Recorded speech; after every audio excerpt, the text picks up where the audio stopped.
चुनाव के बाद आज परिणामों के साथ ही स्थिति साफ होने लगी है। हालांकि अभी 102 घंटे के बाद स्थिति पूरी तरह स्पष्ट हो जाएगी। हमारे साथ बातचीत करने के लिए पूर्व मुख्यमंत्री हरीश रावत जी हैं, आप वरिष्ठ कांग्रेस नेता भी हैं। रावत जी, कैसे देखते हैं पूरे देश की यदि मैं बात करूं इन परिणामों को? जो माहौल बनाया जा रहा था कि एक तरफा है, तो एक तरफा तो कहीं नहीं है। जहाँ एनडीए आगे भी दिखाई दे रही है वहाँ बड़ा क्लोज कंटेस्ट है।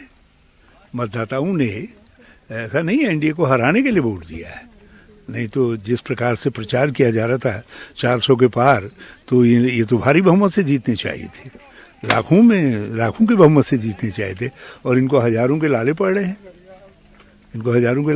हैं। तो इसका सीधा अर्थ है कि जनता का ने जो हम पहले से कह रहे थे कि परिवर्तन का मान बनाया था, परिवर्तन के लिए वोट दिया। अब वो कितना तक वो सार्थक होता है वो देखना है। तो रावत जी, फिर ये कैसे इस प्रकार से एक धारणा बनाई गई कि सब कुछ एक तरफा है परंतु जनता के मन में कुछ और था? क्या विपक्ष को भी ये पूरी तरह पता था कि ऐसा ही है? नहीं, हम लोग इसीलिए कह रहे थे कि ये जो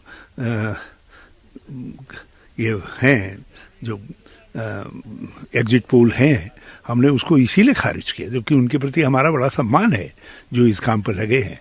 लेकिन हमको लगा कि उन्होंने जो है जिस धारणा पर बनाया है कहीं न कहीं गलत कर रहे हैं। और देखिए, जहाँ एनडीए आगे भी दिखाई दे रहा है तो वहाँ एनडीए के उम्मीदवार कहीं 40,000 से, कहीं 10,000 से, कहीं 20,000 से आगे हैं। रावत जी, उत्तराखंड की बात करें तो मौजूदा जो सिनेरियो है उसमें कांग्रेस के सभी प्रत्याशी पीछे हैं। क्या लगता है थोड़ा इंतजार करना चाहिए या यहाँ 5-0 है? मेरी समझ से इंतजार करना चाहिए, क्योंकि मुझे उम्मीद है कि हरिद्वार में हम बहुत क्लोज कंटेस्ट में आएंगे। अब वो कितना इस देहरादून से कितना मत उनको मिलता है भाजपा को, उस पर निर्भर करेगा। हरिद्वार में हम बहुत क्लोज कंटेस्ट में।